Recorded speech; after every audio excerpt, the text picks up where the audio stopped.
My girlfriend ditched me with her niece and used my credit card for a luxury resort, so I made one bold move that exposed her lies and ended it all publicly.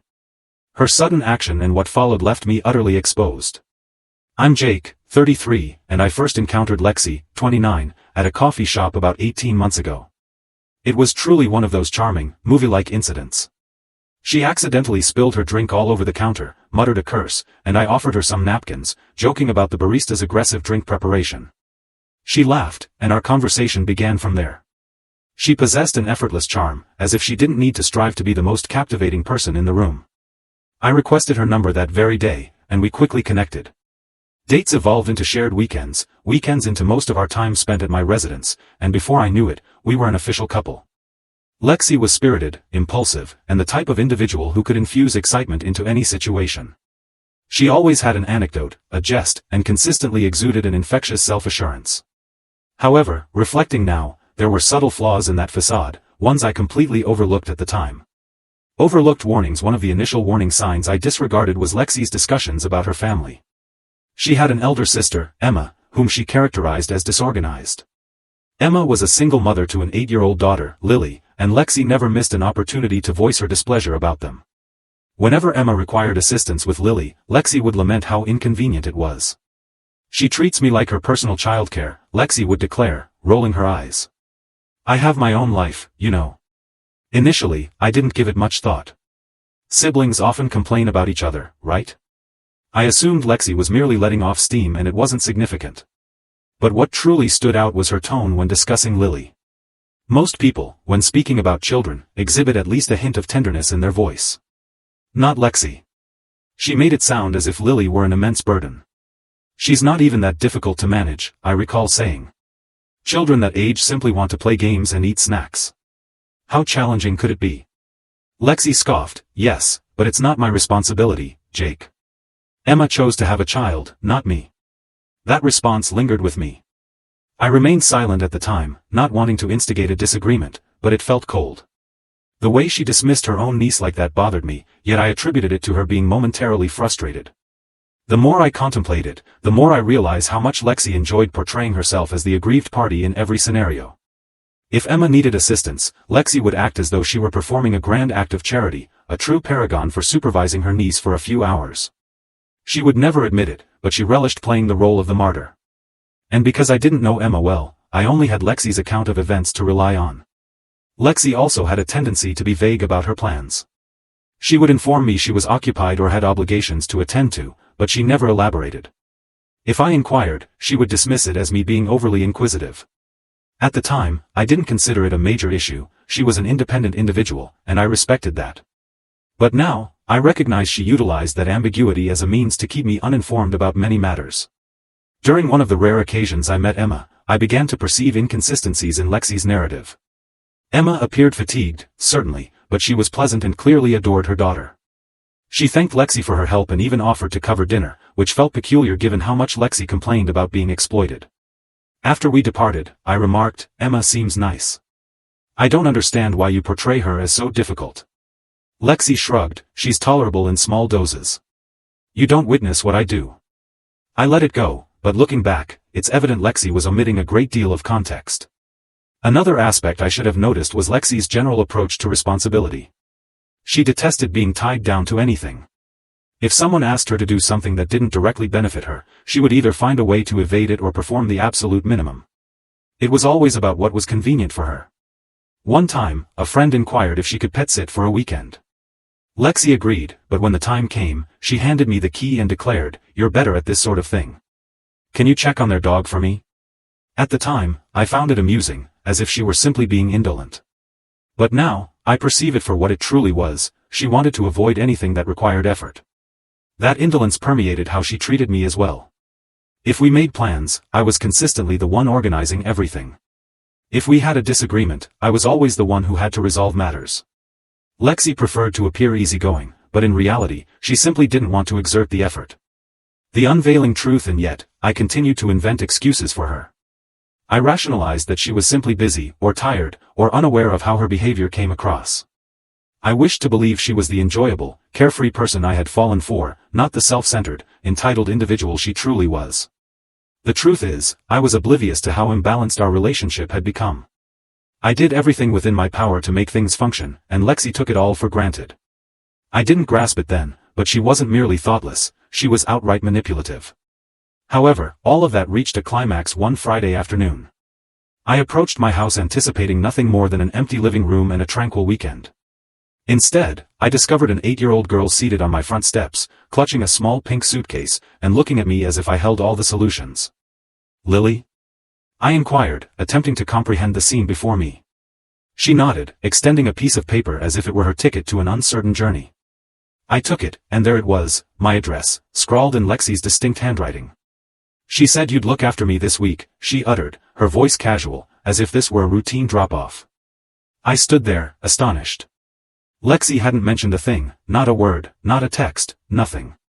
My phone was in my pocket, so I pulled it out to check if I had perhaps overlooked something. No. No messages, no calls, no warning. Just her niece on my porch with a suitcase and a note. I knelt to her level. "Hey, did your aunt say where she was going?"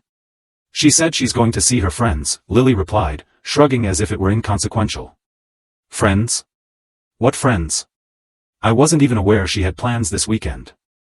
I brought Lily inside, assuming we'd resolve this in a moment. I got her some juice and a granola bar while my mind frantically tried to process what was happening. I attempted to call Lexi, but her phone went straight to voicemail. Okay, perhaps she was driving, or her phone was off. I left a message, "Hey, Lexi, you, left Lily here. Call me back, like, immediately." I wasn't sure whether to be angry, confused, or both. Mostly, I was just trying to remain calm for Lily's sake. She was quietly eating her granola bar as if this were a perfectly normal Friday night, and I didn't want to upset her.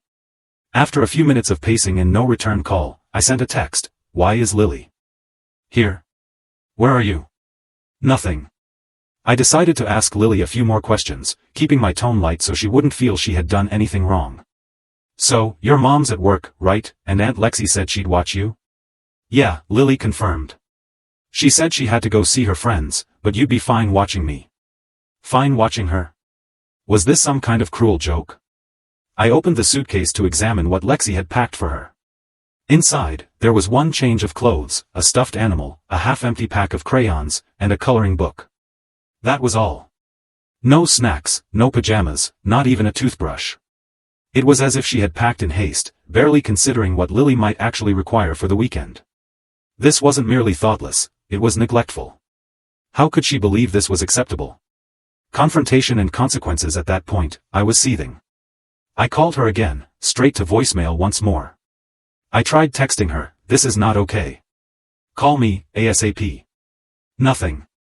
I felt a mixture of disbelief and rage. Who does this? Who drops a child off at someone's house without asking first?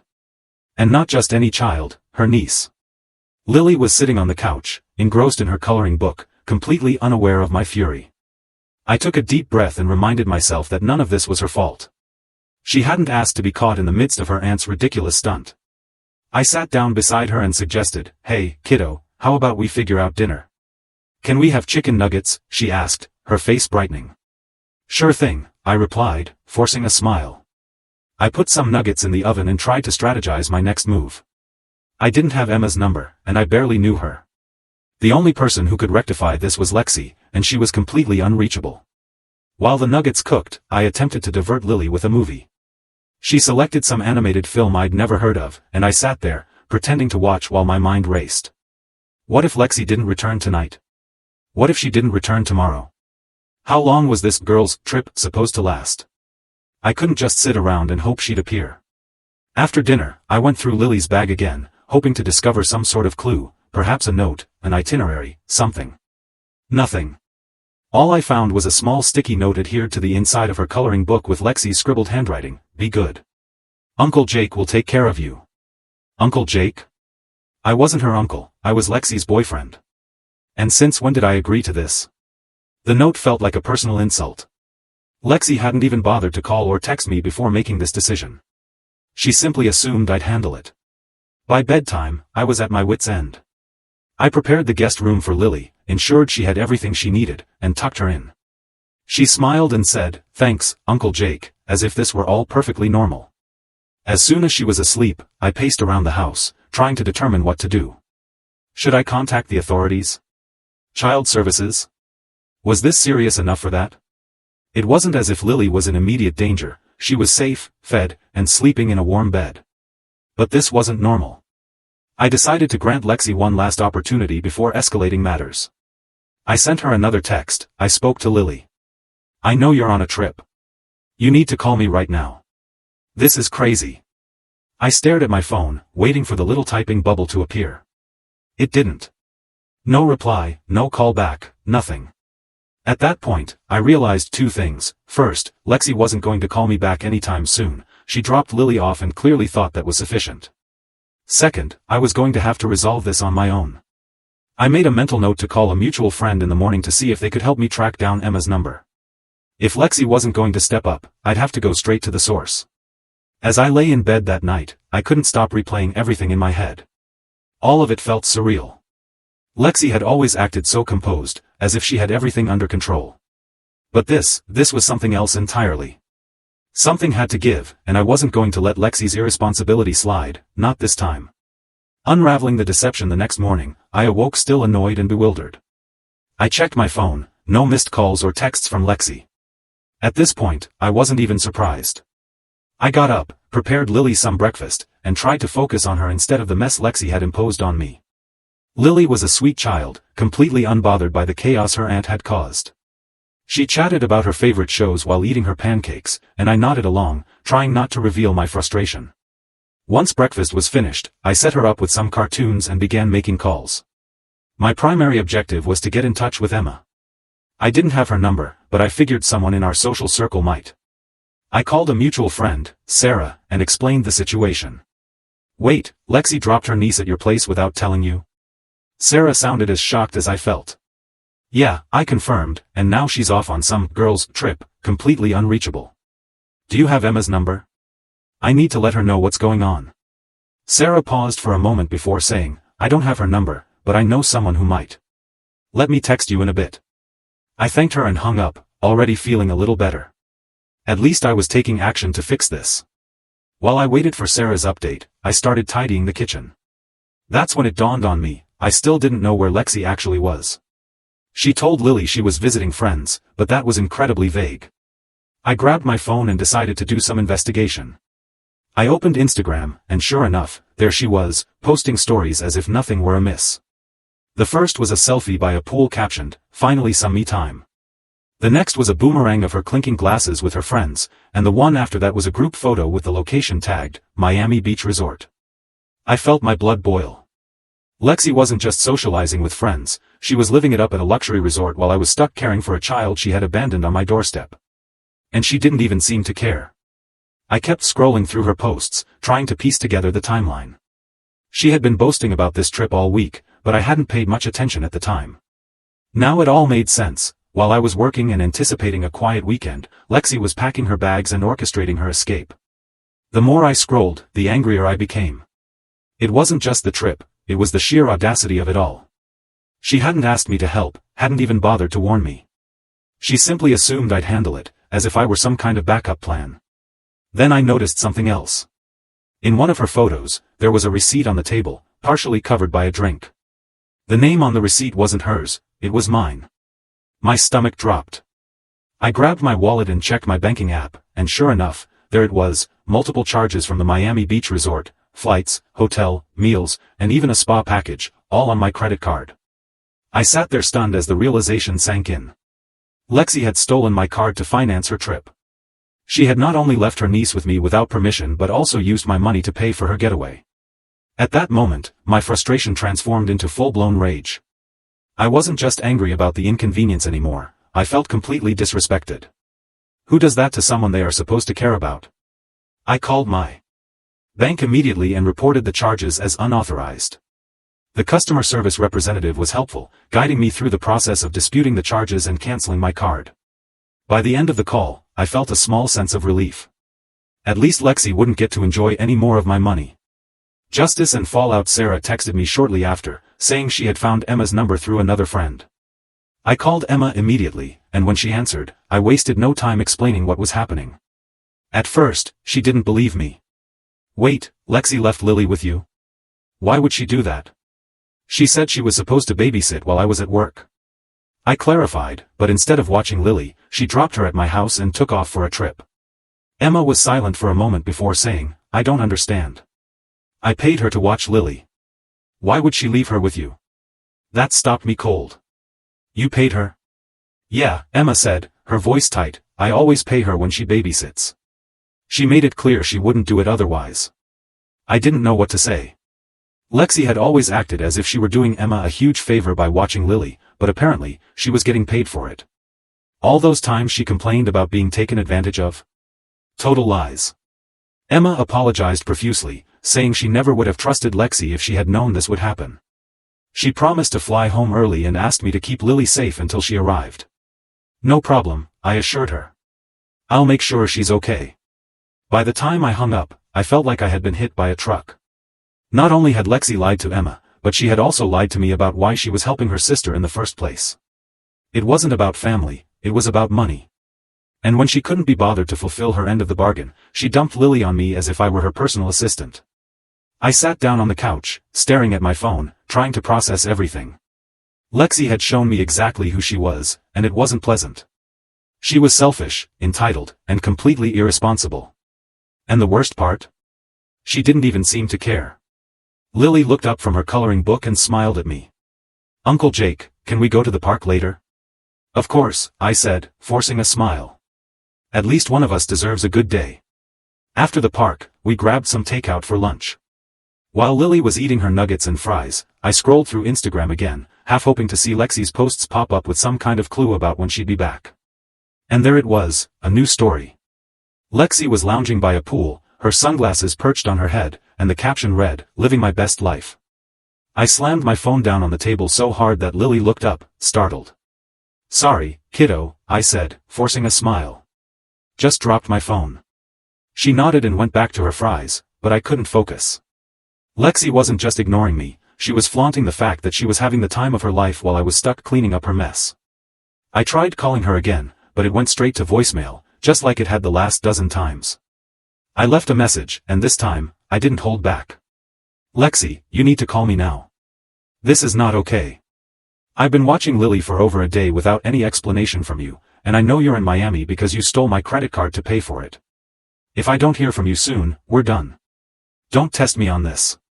I hung up and took a deep breath. I wasn't even sure if she'd listened to the voicemail, but at least I'd gotten my point across. Later that evening, while Lily was watching cartoons, my phone buzzed. I grabbed it so fast I almost dropped it, thinking it might finally be Lexi. Sure enough, it was her. The message was short and infuriating, "Relax, Jake. She's fine with you. Don't be so dramatic." Dramatic? I could feel my blood pressure spike as I stared at her text. She had the nerve to call me dramatic after everything she'd done. I fired back immediately, "This is not about being dramatic. You abandoned your niece without asking me, stole my credit card, and disappeared. This is unacceptable. You need to come back now." Her response came almost instantly, Jake, chill out. You're good with kids. It's just for a couple of days." At that point, I wasn't just mad anymore, I was furious. She wasn't just ignoring the problem, she was acting like it didn't even exist. I didn't bother replying. I needed to cool down before I said something I couldn't take back. Instead, I called Emma again to let her know what was going on. "She texted you that?" Emma said, her voice tight with anger. "I can't believe this. She's completely out of control. I'm flying home tomorrow, Jake. Just hang in there a little longer." I told her not to worry and that Lily was fine, which was true. Despite everything, Lily was still her cheerful self, drawing pictures and telling me stories about school. She had no idea the adults in her life were completely losing it.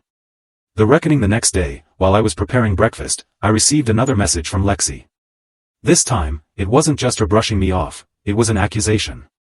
"You're seriously ruining my trip. I trusted you to handle this, and now you're acting like a child. Grow up, Jake." That was it. I wasn't going to let her twist this around and make me the villain. I called her, and this time, she actually picked up. "Finally," I said, my voice sharp. "What the hell is wrong with you, Lexi?" She sighed as if I were the one being unreasonable. "You're so dramatic, Jake. I trusted you because you're good with kids. This isn't a big deal. You're just overreacting. I was so enraged I could barely think straight. You know what? Don't bother coming back here. We're done. I've had enough of your selfish crap. Jake, don't be stupid, she said, her voice rising. You're going to break up with me over this? Seriously? You're such a... I hung up before she could finish. I wasn't going to sit there and let her insult me after everything she had pulled. After the call, I blocked her number. I was done letting her manipulate me and make me feel like I was the irrational one. When Emma's flight landed later that evening, she came straight to my house to pick up Lily. I told her everything that had happened. Emma was livid. She's going to pay for this, she said, holding Lily close. I'll make sure of it. After they left, I thought things might finally start to settle down, but I was mistaken. This wasn't over, not by a long shot. The disruption Lexi unleashed didn't conclude the moment I removed her from my life. In fact, that's when the repercussions truly began. I started by following up with my bank. The customer service representative I had spoken to initially had been excellent about disputing the charges, but now they required more details for their investigation. I forwarded them screenshots of Lexi's Instagram posts, showing her tagged at the Miami Beach resort, along with copies of my bank statements highlighting the unauthorized charges.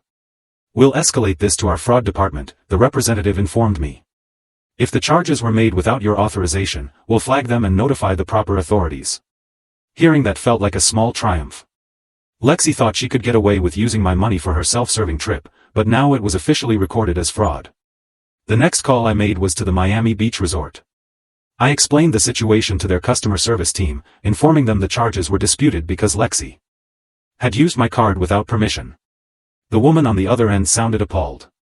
I see the reservations, she said. It looks like 2 nights were already completed, but the remaining nights have been cancelled. Great, I replied. And what happens now? Well, she continued, since the payment is under investigation and flagged as unauthorized, her account here will also be flagged for fraud. She won't be able to book with us in the future. That was the cherry on top. Lexi loved flaunting her luxurious trips, and now one of her favorite destinations was banning her. It wouldn't reverse the damage she had inflicted, but it was a step in the right direction. A new beginning. Meanwhile, Emma and I maintained close contact. She was furious and intently focused on ensuring Lexi couldn't pull a stunt like this again. I filed a CPS report, Emma informed me during one of our calls. I explained everything, how Lexi agreed to babysit Lily, then abandoned her at your house without asking, and how you had to intervene to ensure she was safe. Good, I responded. What else can I do to assist? They might request a statement from you, she said. Having your perspective as someone who was directly impacted will strengthen the case. It didn't take long for CPS to reach out. They wanted me to provide a full account of what had transpired, and I didn't hold back. I recounted how I discovered Lily on my doorstep, how Lexi ignored my calls and texts for days, and how she left Lily with barely enough supplies for a weekend. She didn't even bother to confirm I was home, I told the caseworker. If I'd been out of town, Lily would have been stranded. The caseworker diligently took notes, occasionally asking clarifying questions. Then, they inquired about the credit card situation, and I explained how Lexi had used my card to book her trip. I provided them with copies of my bank dispute and screenshots of Lexi's social media posts, which made it painfully evident she was living it up on stolen money. This is very concerning, the caseworker stated. Thank you for providing these details. We'll follow up with Miss Lexi as part of our investigation. Hearing that gave me a sense of validation. Lexi couldn't twist this into some harmless misunderstanding when the evidence was accumulating against her. Emma wasn't stopping with CPS either, she had also engaged a lawyer to explore legal options, including pressing charges for reckless endangerment. When she called to update me, I could hear the frustration in her voice. I trusted her, Jake, Emma said. I thought she'd finally stepped up and wanted to help with Lily, but she only cared about herself. I'm done giving her the benefit of the doubt. Same here, I agreed. She's been acting like none of this matters, but she's about to receive a reality check. Emma's lawyer was constructing a strong case, and the evidence I provided was a significant component. Between the CPS investigation, the flagged charges at the resort, and my bank's fraud inquiry, Lexi was being confronted from all directions. But of course, Lexi wasn't going to capitulate easily. She started messaging mutual friends, fabricating her own version of events to portray herself as the victim. According to her, I was overreacting and ruining her life over what she claimed was merely a misunderstanding. A few friends reached out to inquire about the situation, and I didn't hesitate to share the truth. I sent them the same screenshots I'd sent to CPS. It didn't take long for the truth to circulate. One friend, Sarah, summarized it perfectly: "Yeah, she's screwed. Nobody's buying her story anymore." Then one evening, Lexi appeared at my house unannounced. I heard the insistent knocking on my door and knew exactly who it was before I even peered through the peephole. "What do you want, Lexi?" I asked, opening the door just enough to prevent her from forcing her way in. "This is absurd," she snapped. "You're ruining my life over one mistake. You didn't have to call CPS, Jake. You didn't have to cancel my trip." Her tone hovered somewhere between anger and desperation, but I wasn't swayed. "One mistake? You abandoned your niece at my house without asking, stole my credit card, and disappeared for days. That's not a mistake, Lexi, that's a pattern of selfishness." She rolled her eyes as if I were the one being unreasonable. "She's fine, isn't she? You're acting like I abandoned her in the middle of nowhere. She was safe with you." "That's not the point," I stated, my voice rising. Lexi started to argue, but I wasn't interested in hearing her excuses. "We're done, Lexi. You need to leave." She shouted something about me being petty and vindictive as she stormed off, but I didn't care. Let her throw a tantrum, it didn't alter the fact that she destroyed every connection she had. By the end of the week, the ramifications were impossible for Lexi to ignore. CPS was fully engaged, her bank account was flagged for fraud at the resort, and Emma's lawyer was preparing to press charges. Even her family was incensed with her. Emma informed me their mother had called to apologize for Lexi's behavior, saying she was going to have to learn the hard way. After weeks of turmoil, the storm Lexi unleashed on my life finally began to subside, but not before she was compelled to witness the consequences of her own self-absorption firsthand. Observing her downfall was like watching someone stumble over their own mess, and honestly, it felt incredibly gratifying. Let me set the scene. CPS had initiated their investigation, the Miami Beach resort flagged her for fraud, my bank was proceeding with its inquiry, and Emma's lawyer was gearing up to press charges. Every avenue Lexi attempted to escape through was blocked, and she was finally realizing she couldn't charm or deceive her way out of this predicament. But, of course, Lexi didn't depart quietly. Even as everything crumbled around her, she tried to shift the blame onto anyone but herself. She posted a lengthy, melodramatic rant on social media about how she was being targeted by people who didn't comprehend her situation. "Everyone needs to calm down," she wrote, "because this is all a misunderstanding. I trusted the wrong people and now I'm paying for it. It's so unfair. Unfair." That word struck me like a physical blow. Lexi thought it was unfair that she was being held accountable for abandoning her niece and stealing my money. She had a lot of nerve. The comments on her post were divided. A few people who weren't aware of the full story offered sympathy, saying things like, "Stay strong, girl," and "Haters gonna hate." But most of the responses were not so kind. One person wrote, "Didn't you leave your niece with your ex and run off to Miami? That's not a misunderstanding, that's trashy." Another stated, "Maybe you should take responsibility for once instead of blaming everyone else, just a thought." I didn't comment. I didn't need to. Lexi was digging her own grave with every word she posted. Redemption and reflection. Meanwhile, Emma and I remained in contact as matters progressed. CPS didn't waste time, they interviewed Lexi, and according to Emma, it didn't go well for her. She tried to play it off like she didn't know it was a big deal, Emma told me during one of our calls, but the caseworker wasn't buying it. They told her straight up that abandoning Lily like that was neglect, and they're recommending mandatory counseling if she wants to stay in Lily's life. Hearing that made my day. Lexi had spent so long acting like she could do whatever she wanted, but now she was finally being forced to confront reality. But it didn't end there. Emma's lawyer was relentless, gathering evidence and building a case for reckless endangerment. Lexi's careless actions had placed Lily in a vulnerable position, and that wasn't something Emma or the legal system was going to overlook. And then there was the financial aspect of things. My bank officially ruled the charges Lexi made on my credit card as fraud, and they refunded every cent. The Miami Beach resort blacklisted her completely, and I heard through the grapevine that they had flagged her name in their system so she couldn't even attempt to book under a different card. She had alienated everyone, her family wasn't speaking to her, her friends were distancing themselves, and she was essentially persona non grata in every social circle she used to frequent. One of the most satisfying moments came when Emma updated me about her lawyer's next steps. Emma's lawyer filed the paperwork, and the case moved forward. Lexi tried to play the victim, but the evidence was overwhelming. All of it painted a clear picture of someone who cared more about themselves than anyone else. I didn't have to testify in court, but I was prepared to if it came to that. The thought of Lexi squirming under questioning was enough to bring a smile to my face. In the end, the court ruled in Emma's favor. Lexi was ordered to attend mandatory counseling, pay a substantial fine, and complete a parenting class if she wanted to have any future involvement in Lily's life. The reckless endangerment charges didn't result in jail time, but they were enough to leave a permanent mark on her record. Emma told me that Lexi broke down in tears when the judge handed down the decision, but I couldn't bring myself to feel sorry for her. She had every opportunity to do the right thing and rectify her mistakes, but instead, she doubled down and tried to play the victim. As for me, life has been considerably quieter since I removed Lexi from it. Sure, there were some awkward moments when mutual friends tried to involve me in the drama, but most people saw through her nonsense. "Jake, I had no idea she was like that," one friend said after I showed them the screenshots. "You dodged a bullet, man." And they were right. Losing Lexi was the best thing that could have happened to me. I'm still in touch with Emma and Lily. In fact, I recently attended one of Lily's soccer games. She ran up to me afterward, beaming from ear to ear, and exclaimed, "Uncle Jake, did you see my goal?" I laughed and said, "Of course I did. You crushed it out there." Moments like that remind me why I stood my ground. Lily deserves better than someone like Lexi, and Emma is doing everything she can to ensure she receives it. As for Lexi, she's been completely silent since the court ruling. Last I heard, she moved back in with her parents and was attempting to get her life in order.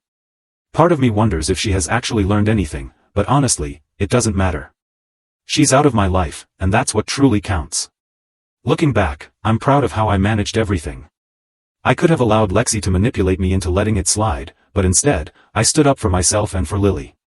Sometimes doing the right thing isn't easy, but it's always worthwhile. Lexi thought she could offload her problems onto me and walk away unscathed. Instead, she lost her vacation, her family's trust, her reputation, and me. And you know what? She deserved it.